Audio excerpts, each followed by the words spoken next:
Now, there are a couple alternatives to using annotations. The first would be to, say, use an info method inside of the class. We'd still have the metadata associated with this class here, so everything having to do with this block would be in one place, which is one huge advantage of this structure. But if we did that, then the whole class would need to get loaded in order to pull out that basic metadata. Now, for the most part, that's not so bad, but it becomes terribly inefficient when we're running tons and tons of tests. Now, you may or may not know this, but whenever a patch gets contributed to Drupal, it runs through a whole series of tests, and those tests can take anywhere from 15 minutes to an hour to run.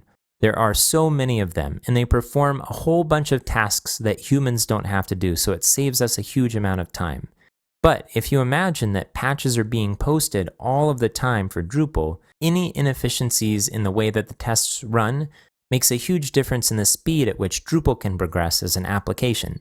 So there are some instances where grabbing this metadata about the block is the only thing that's needed and the whole block class isn't. And that's essentially why we're not using a method called info, and instead we're using annotations here.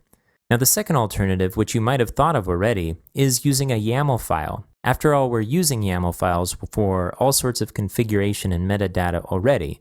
Our .info.yml file for our module, for example, is all a bunch of metadata about our module. Why not do that? Well, the rationale there to not using a YAML file is that it then separates the cohesiveness of this one file. This one file takes care of everything for this block, and that's so nice to see it all in one place.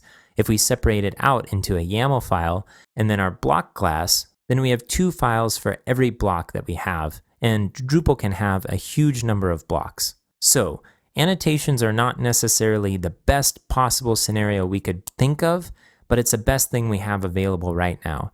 And in the future, we'll probably use annotations that are supported by PHP. But for now, we have to use comments.